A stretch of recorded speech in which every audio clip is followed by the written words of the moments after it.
Number 2, ikaw palagi yung naguguluhan o nag-o-overthink kung gusto ka ba talaga niya o hindi. Ikaw pa yung nag-o-overthink in which dapat siya.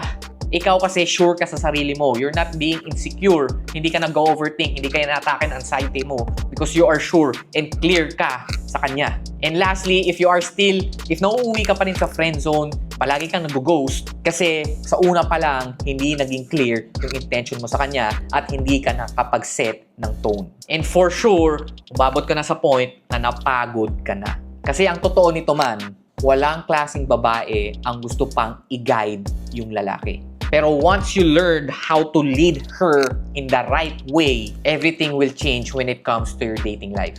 Hindi ka na maghahabol, hindi ka na mag-overthink, hindi ka na mag-assume, hindi ka na mag-guess, hindi ka na mag-over-invest. Yung tipong ma-attach ka sa babae dahil sobrang dami mong invest kahit na hindi pa naman nagiging kayo or kahit hindi siya fully sold din sa'yo, hindi mo na kailangan pagdaanan yun. Kailangan mo lang malaman kung paano iparamdam sa kanya that you can lead her. So, paano ba? Ito, bibigyan ko kayo ng tatlong ways on how you can signal that you are a leader. Number 1, you should set the pace of the relationship. So, makikita mo kung interesado siya sa'yo if nire-reciprocate niya o binabalik niya yung energy na binibigay mo. For example, curious ka sa kanya, curious din siya sa'yo.